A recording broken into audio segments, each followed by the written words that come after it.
జై శ్రీరామ్. అందరికీ నమస్కారం. ఈ నెల మే 5వ తేదీన మంగళవారం నాడు అత్యంత శక్తివంతమైన అంగారక సంకటహర చతుర్థి రాబోతుంది.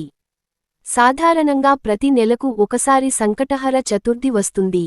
కానీ మంగళవారం వచ్చే చతుర్థిని అంగారక సంకటహర చతుర్థి అని అంటారు. ఇది చాలా అరుదుగా ఏర్పడుతుంది. మన పురాణాల ప్రకారం ఈ చతుర్థి రోజున ఎవరైతే వినాయకుడిని పూజిస్తారో అలాంటివారికి భోగభాగ్యాలు ప్రసాదిస్తానని కోరిన కోరికలన్నీ వెంటనే నెరవేరుస్తానని స్వయంగా ఆ వినాయకుడే వరమిచ్చారు అంట. కాబట్టి ఈ అవకాశాన్ని అసలు వదులుకోకండి.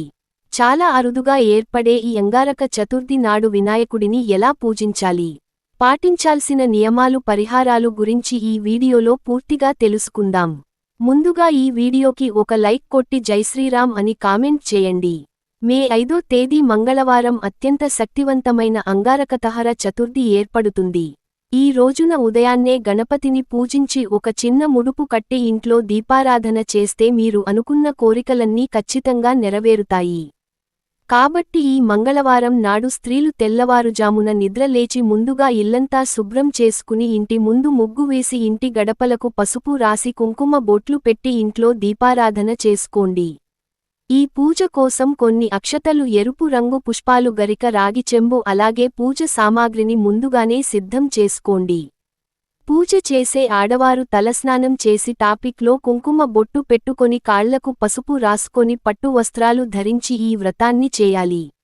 మీ పూజ గదిలో ఉన్న గణపతి పటానికి గంధం రాసి కుంకుమ బొట్లు పెట్టి ఎరుపు రంగు మందార పూలతో గణపతిని అలంకరించుకోండి. అలాగే పసుపుతో చిన్న గణపతుల తయారుచేసి ఈ పసుపు గణపతికి పసుపు కుంకుమలు చేసి అక్షింతలు, పూలు సమర్పించి నమస్కారం చేసుకోండి. అయితే మీ పూజ గది మరీ చిన్నగా ఉంటే ఒక చెక్క పీఠాన్ని వేసి ఆ పీఠం పైన ఒక వస్త్రాన్ని పరిచి గణపతిని ప్రతిష్ఠించి పూజ చేసుకోవచ్చు. ఇక పూజ గదిలో కొన్ని అక్షింతలు పెట్టుకోండి. అలాగే ఒక చిన్న రాగి చెంబును తీసుకొని అందులో నీళ్లు పోసి పక్కన పెట్టుకోండి. గణపతి ముందు ఆవు నెయ్యితో 2 దీపాలు వెలిగించండి. మట్టి ప్రమిదలో వెలిగిస్తే ఇంకా మంచిది. అయితే మట్టి ప్రమిదలు అందుబాటులో లేకపోతే ఇత్తడి కుందుల్లో దీపారాధన చేయండి. ఇక గణపతికి నైవేద్యంగా 21 కుడుములు లేదా 21 ఉండ్రాళ్లు నివేదించండి. అలాగే అరటి పండ్లు కూడా నివేదించవచ్చు. ఈ విధంగా గణపతిని పూజిస్తూ ఓం గం గణపతయే నమః అనే మంత్రం చదవండి. ఈ అంగారక చతుర్థి పూజలో అతి ముఖ్యమైనది ఏమిటంటే గణపతికి ముడుపు కట్టడం. ఈరోజు కట్టే ముడుపుకు చాలా శక్తి ఉంటుంది. కాబట్టి ఒక ఎరుపు రంగు వస్త్రాన్ని తీసుకొని ఆ వస్త్రానికి 4 వైపులా పసుపు కుంకుమ బొట్టు పెట్టి అందులో 3 గుప్పెళ్ల బియ్యం, 2 ఎండు ఖర్జూరాలు, 2 వక్కలు, కొంత దక్షిణా పెట్టి మీ మనసులో ఏదైనా కోరుకుంటూ మీ కష్టాలన్నీ వెంటనే తీరిపోవాలని గణపతికి చెప్పుకుంటూ ముడుపు కట్టండి. ఈ ముడుపును గణపతి ముందే పెట్టి అగరవత్తులు పొగవేసి ముడుపుకు నమస్కారం చేసుకోండి. గరిక లేనిదే గణపతి పూజ పూర్తి కాదు కాబట్టి 21 గరిగిపోవచ్చలతో గణపతిని పూజిస్తే సర్వపాపాలన్నీ నశించి ఆయురారోగ్యాలతో సుఖసంతోషాలు వరిస్తాయి. ఇక చివరగా సంకటహర చతుర్థి వ్రత కథను విని గణపతికి హారతి, కర్పూరం సమర్పించి తల పైన అక్షింతలు వేసుకొని 3 ప్రదక్షిణాలు చేసి మీ పూజను ముగించుకోండి. ఈ విధంగా ఈ మంగళవారం నాడు ఉదయాన్నే ఇంట్లో పూజ చేసి ఆడవారు ఉపవాసం ఉండాలి.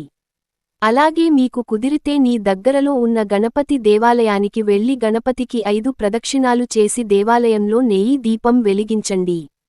ఇక సాయంత్రం సూర్యాస్తమయంలో అంటే సాయంత్రం 6 గంటల తర్వాత స్త్రీలు మరలా తలస్నానం చేసి ఇల్లంతా పసుపు నీళ్లు చల్లి పూజ గదిలో దీపం వెలిగించి ఉదయం మీరు కట్టిన ముడుపును తీసి ఆ ముడుపులో ఉన్న బియ్యంతో పరమాన్నం తయారుచేసి గణపతికి నివేదించాలి.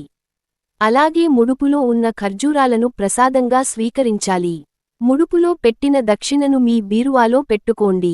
సాయంత్రం పూట పాలు పొంగించి ఆ పాలతో బియ్యం, బెల్లం కలిపి పరమాన్నం తయారుచేసి గణపతికి నివేదించండి. ఈ విధంగా 2 పూటలా గణపతిని పూజించండి. ఉదయం అంతా ఉపవాసం ఉండి చంద్రుడిని చూసి నమస్కారం చేసుకొని మీ ఉపవాసాన్ని విరమించి భోజనం చేయవచ్చు. అలాగే గణపతికి నివేదించిన పరమాన్నాన్ని మీ కుటుంబం అంతా ప్రసాదంగా స్వీకరించండి. ఈ విధంగా చాలా సులభంగా ఇంట్లోనే ఈ మతాన్ని చేసుకుని అష్టైశ్వర్యాలను సులభంగా పొందండి. ఈ రోజున వచ్చే చంద్రకిరణాలకు అతీతమైన శక్తి ఉంటుంది. కాబట్టి చంద్రకిరణాల వెలుగులో కనీసం 10 నిమిషాలు కూర్చుని ఓం సోమాయ నమః అని జపిస్తే ఆయురారోగ్యాలు సుఖసంతోషాలు కలుగుతాయి. అలాగే కటిక పేదరికంతో ఇబ్బంది పడేవారు పాలతో చంద్రుడికి ఆద్యం సమర్పించి నమస్కారం చేసుకోండి. ఇక ఈ రోజున ఎట్టి పరిస్థితుల్లోనూ మాంసాహారం తినకూడదు. అలాగే మద్యానికి దూరంగా ఉండాలి.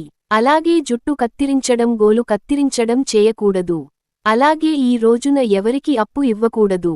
ఇక మీ మనసులో కోరికలు వెంటనే నెరవేరాలంటే ఈరోజు గణపతి దేవాలయానికి వెళ్లి 21 ప్రదక్షిణాలు చేయండి. 21 సార్లు ప్రదక్షిణలు చేస్తూ ఓం గం గణపతయే నమః అని జపించండి. మీ కోరికలన్నీ వెంటనే నెరవేరుతాయి. అలాగే నీ భర్త ఆదాయం బాగా పెరగాలంటే గణపతి ఆలయంలో 5 ప్రదక్షిణాలు చేసి 2 నియ దీపాలు వెలిగించి ఒక కొబ్బరికాయ పగలగొట్టండి.